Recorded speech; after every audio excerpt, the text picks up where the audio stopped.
Everyone,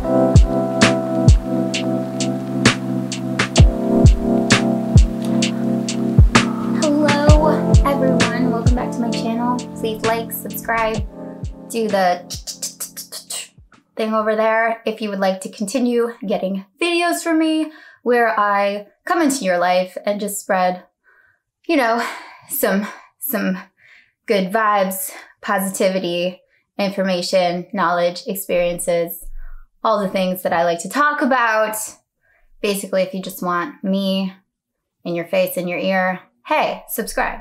So this happens to me a lot where I am, especially before bed, like just about to fall asleep, and I get all these ideas about videos or topics that I want to talk about and discuss and go over.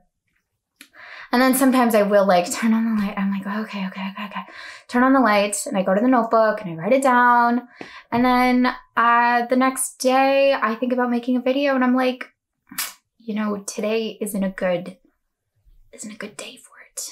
Because usually it's because I don't think my appearance is up to snuff. Really, that's like often the impediment to me not making more things in the visual sense. I have other excuses for the other stuff. So yeah, I have all these ideas, and I have thought about like increasing from doing one video a week to doing like one video a day or at least 2 a week. And then this stops me, that I start thinking about what I look like. And I really don't want to keep talking about it, but I have had this like little bit of skin problem lately, and then I also made the promise. I don't know if it would really change anything. But I also made the promise that I wasn't going to wear makeup while I was going through this. So it's kind of vulnerable to be creating a video and be like, yep, I'm not perfect.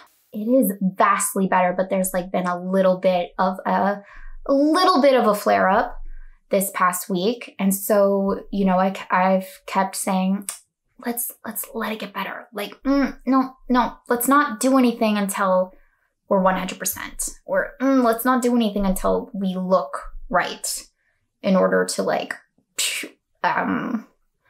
share our wisdom to the world, or whatever it is I think I'm doing here. So I don't know. I don't know why today, but today was finally like, enough. You can't be doing that anymore. And last night, I've been really good, like about, you know, I went through a few days where I was like, I'm just not going to look in the mirror anymore, because I'm not going to keep giving my attention to this thing and therefore my energy to this thing. And that was useful. And I am still doing that, although it's like an addiction. I do think I'm a bit addicted to looking at myself, but in a like scrutinizing way. It's not in a like Dorian Gray, like, oh, I'm so beautiful way. It's like a what's wrong now kind of energy. And I just like zero in on the problem spots. So I went through a few days where I didn't look at myself in the mirror. And that was really helpful, because I did really realize that I am not that person in the mirror. And I really mean that. Like that like reflection in the mirror is just that, is like an image, is an object of focus, in the way that my lamp is an object of focus, or the floor. Like, it happens to be on me, of me, but it's not actually me. I can't ever actually look at my own face.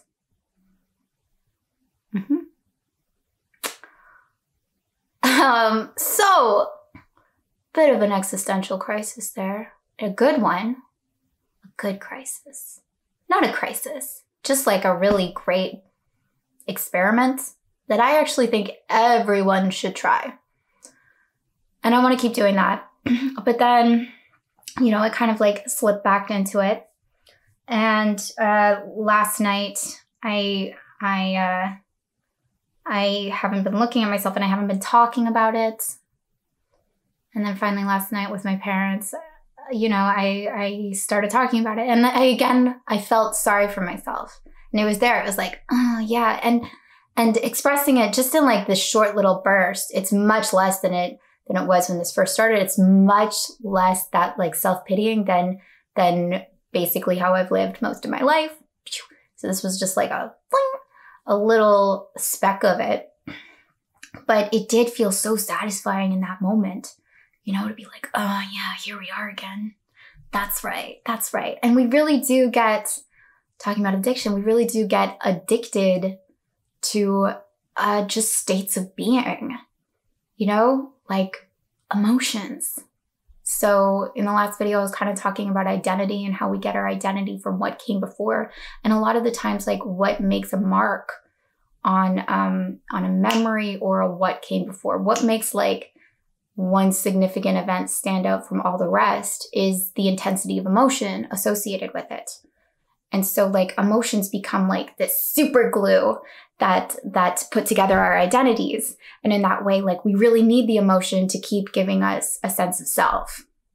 And they become very comforting. So even if it's like a hard, spiky blanket, it's still warm. Is that a good analogy? I don't know. That's a good analogy. So for me, like, yeah, feeling sorry for myself and feeling like I'm ugly and no one wants to look at me, or I'm ugly and I'm ugly, let's just put it that way, is like, as much as I don't like it, I know it just really well. It's just like there's suction there. And any other way of being just doesn't quite have the same level of, what would I even call it? There's like a transmission, you know, that happens with anything that you start to relate to again and again and again and again. And then like you just kind of have this pull towards it because you just know it. I guess it's just like the new pathways, the new neural pathways, and the new habits, the new practices, the new me just isn't, is still like a little bit new. It's still a little bit of an infant. And then I have this fully grown adult over there who's like, you know, it's a lot easier just doing this. We're pros at this. You don't have to be so like wobbly trying to walk over there. Anyway, I'm gonna give myself a break. Whatever. I had like a snap moment of I broke, whatever. It was actually good that I complained, that I felt sorry for myself because I could see it. And then this morning I woke up and I looked in the mirror and it was still kind of there. I was like, oh. And I'm in the kitchen with my dad and my mood is just like gone. And he wanted to get into the little corner of the kitchen to make toast. And I was literally just like standing there watching the water boil, the kettle and the toaster side by side. And I'm just like standing in the corner that he wants to be in, watching water boil, just feeling sad about my face. And he's like, can I get in there? And I was just like, no, you cannot. I need to stand here and watch water boil for my coffee. Yep. And then I came upstairs and I don't know, I was kind of thinking about this and it was like that. It's so stupid. It is so stupid what we throw away, what we don't notice, what we throw away or neglect or ignore because of a little problem.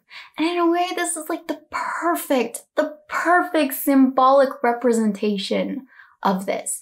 I literally have a dot, let's call it 2, plus like some, whatever. I have dots, okay? I have dots about this big, about big on my face. And I'm giving all my attention all my care, all my energy to that, to something that small.